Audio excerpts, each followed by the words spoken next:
Raj K ಕೃಷ್ಣನ ಜೊತೆ ನಮ್ಮ ವಂಶಿ ಡೇಟ್ ಫಿಕ್ಸ್ ಆಗಿದೆ. ಕೃಷ್ಣ ವಂಶಿ ಮಾರ್ಚ್ 2ರಿಂದ ರಾತ್ರಿ 9:30ಕ್ಕೆ ನಿಮ್ಮ ಉದಯ ಟಿವಿಯಲ್ಲಿ.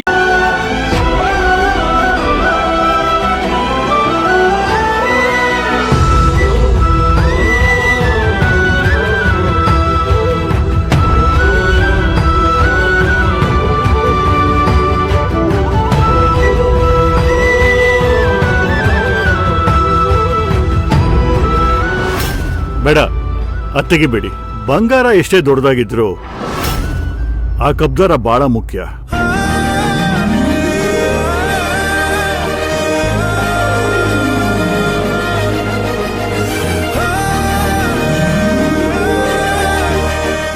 ಅದನ್ನ ತೆಗೆದೇ ನೀವು ಬಳೆ ಹಾಕಿ.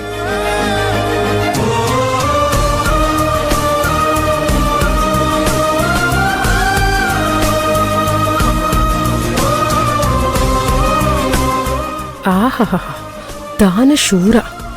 ಮನೇಲಿ ನಮ್ಮ ಬಗ್ಗೆ ಕ್ಯಾರೆ ಅಂತನೂ ಕೇರ್ ಮಾಡಲ್ಲ.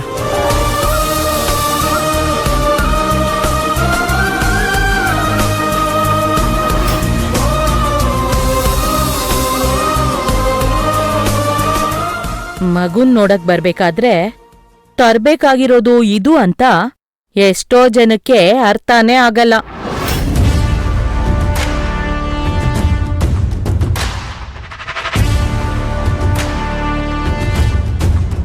ನಿಜ ನಿಜ, ಮನೆಗ್ ಬಂದಿರೋ ಮಗುನ ಎತ್ಕೊಳ್ಳೋದ್ ಹೇಗೆ ಅಂತನೂ ಕೆಲ್ವೊಬ್ರಿಗೆ ಗೊತ್ತಿಲ್ಲ. ಅತ್ತೆ, ಡ್ಯಾಡ್, ಮಗುನ ಎತ್ಕೊಳ್ಳಲ್ವಾ? ಅದಕ್ಕೆ ತಾನೇ ಬಂದಿರೋದು. ಮಹಿಮಾ, ನೀನೇ ಎತ್ಕೊಂಬಮ್ಮ ಮಗುನ.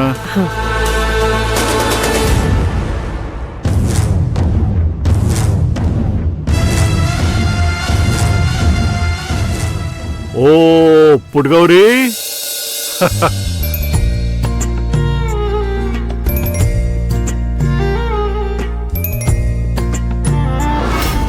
ಅಜ್ಜಿ ಮತ್ತೆ ಭೈರವಿ ಮಾತ್ ಕೇಳ್ತಾ ಇದ್ರೆ ಇಲ್ಲೇನೂ ಆಗಿದೆ.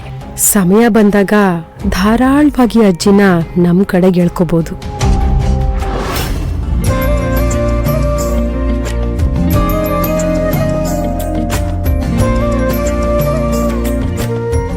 ಅಥರ್ವ, ಇನ್ಮೇಲೆ ಖುಷಿ ಜೊತೆ ನಿಮ್ಗೆ ಜವಾಬ್ದಾರಿನೂ ಜಾಸ್ತಿ. ಖುಷಿ ಸರಿ, ಜವಾಬ್ದಾರಿ ಅಲ್ಲ. ಇಂಥ ಮುದ್ದಾದ ಮಗು, ಅದು ಹೆಣ್ಮಗು ಹುಟ್ಟಿರುವಾಗ ಒಳ್ಳೆ ಕಡೆ ಗಂಡು ನೋಡಿ ನಾವು ಮದುವೆ ಮಾಡ್ಬೇಕಲ್ವಾ?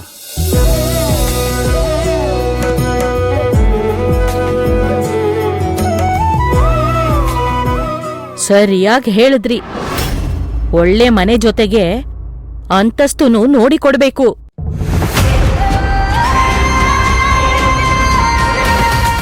ಇಲ್ಲ ಅಂದ್ರೆ ನಮ್ ಪರಿಸ್ಥಿತಿನೂ ಅನುಭವಿಸ್ಬೇಕಾಗತ್ತೆ.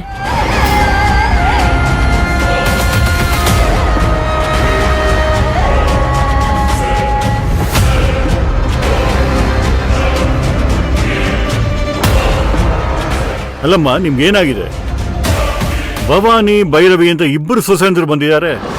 ನಿಮ್ ಮಗಳ ವಿಷಯ ಅಲ್ಲ ನಾನ್ ಮಾತಾಡ್ತಾ ಇರೋದು. ಅಮ್ಮ,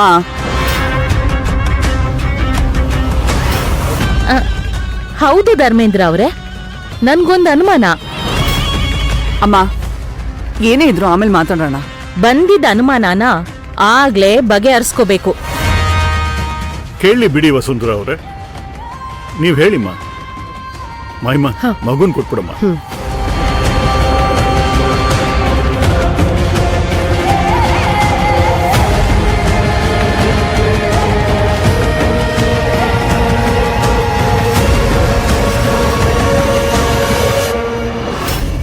ಅದೇನ್ ಅನುಮಾನ ಹೇಳಿಮ್ಮ.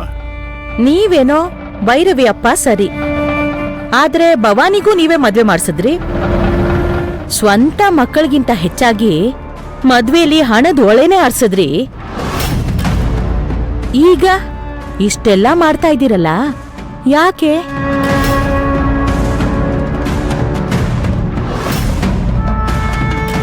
ನಾನ್ ಬಂದಿದ್ದೇನು ಮೋಸ ಆಗ್ಲಿಲ್ಲ. ಕೇಳಿ ಅಜ್ಜಿ, ಕೇಳಿ.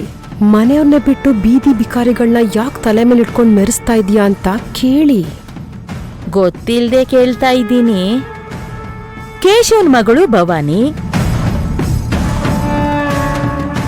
ಇವಳು ಕೇಶವನ್ ಮಗಳೇನಾ ಅಥವಾ ಅಪ್ಪಿ ತಪ್ಪಿ ನಿಮ್ಗೇನಾದ್ರೂ ಹುಟ್ಟಿದಾಳ?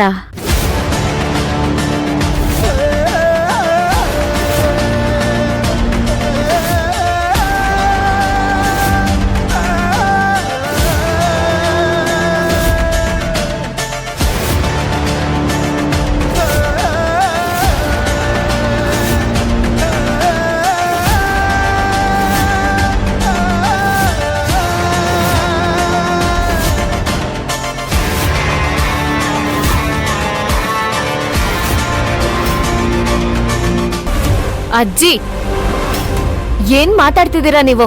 ಯಾರ್ ಬಗ್ಗೆ ಏನ್ ಮಾತಾಡ್ತಿದ್ದೀರಾ ಅಂತ ಗೊತ್ತಿದ್ಯಾ? ನಾನ್ ಹೇಳ್ತೀನಿ, ನೀನ್ ಸುಮ್ನೆ ಇರು ಭೈರವಿ. ನನಗಲ್ಲ ಅತ್ತೆ, ಅವಳಿಗೆ ಸುಮ್ನೆ ಇರೋದಕ್ಕೆ ಹೇಳಿ. ಯಾರ್ ಚಾರಿತ್ರಕ್ಕೆ ಕೈ ಹಾಕ್ತಿದ್ದಾರೆ ಇವರು? ಅಜ್ಜಿ ಏನ್ ಮಾತಾಡ್ತಾ ಇದ್ದೀರಾ ನೀವು? ಆಗ್ಲೇ ನಾನು ಅನುಮಾನ ಅಂತ ಹೇಳ್ದೆ. ಅದನ್ನೇ ನಿಜ ಅನ್ಕೊಂಡು ಹೆಗರಾಡಿದ್ರೆ ನಾನೇನ್ ಮಾಡ್ಲಿ? ಅಜ್ಜಿ, ನಿಮಗ್ ಸ್ವಲ್ಪನೂ ಮನುಷ್ಯತ್ವ ಅನ್ನೋದೇ ಇಲ್ವಾ?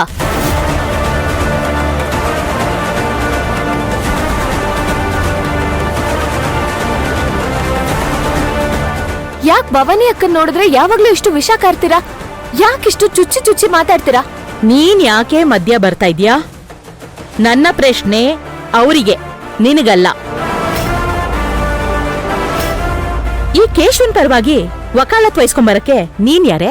ಯಾಕಂದ್ರೆ ನಾನು ಕೇಶವ ಅವ್ರ ಮಗಳು.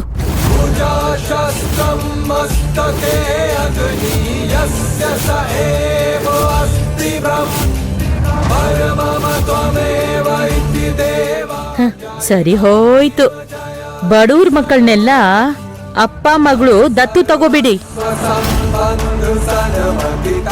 ನೋಡಿದ್ರ ಧರ್ಮೇಂದ್ರ ಅವರೇ, ನಿಮ್ಮೆದ್ರಿಗೆ ನಿಮ್ ಮಗಳು ನಾನ್ ಕೇಶವನ್ ಮಗಳು ಅಂತ ಹೇಳ್ತಾ ಇದ್ದಾಳೆ. ಸರಿಯಾಗಿ ಹೇಳಿದಾಳೆ. ಮಗಳೇ, ನಿನ್ನ ಬಗ್ಗೆ ನನಗೆ ಹೆಮ್ಮೆ ಅನಿಸ್ತಿದೆ. ಇದೇನು ನೀವು ಹೀಗೆ ಮಾತಾಡ್ತಾ ಇದ್ದೀರಾ? ಸಾಕು ಅಮ್ಮ. ಇದನ್ನ ನಿನ್ ಸೊಸೆಗೆ ಹೇಳು. ಎಲ್ರು ಮುಂದೇನು ಬಾಯಿಗೆ ಬಂದಾಗ ನನ್ನ ಹತ್ರ ಮಾತಾಡ್ತಾ ಇದ್ದಾಳೆ. ಏನೇ ಇದ್ರು ಆಮೇಲೆ ಮಾತಾಡೋಣ. ಆಮೇಲಲ್ಲ, ಈಗ್ಲೇ ಇತ್ಯರ್ಥ ಮಾಡ್ಬೇಕು. ಎಲ್ರು ಮುಂದೇನು ನನ್ ಬಗ್ಗೆ ಹಗುರವಾಗಿ ಮಾತಾಡಿದ್ ಇವಳು ಎಲ್ರು ಮುಂದೇನು ನನ್ನ ಹತ್ರ ಕ್ಷಮೆ ಕೇಳ್ಬೇಕು.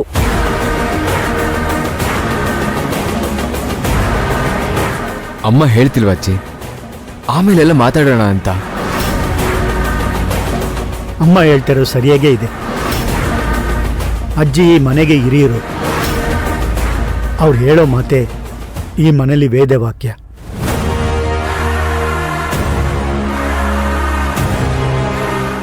ಅಂಥದ್ರಲ್ಲಿ ಸರಿಸಮಾನವಾಗಿ ನಿಂತು ಏರ್ ಧ್ವನಿಯಲ್ಲಿ ಮಾತಾಡಿದ್ದು ತಪ್ಪು.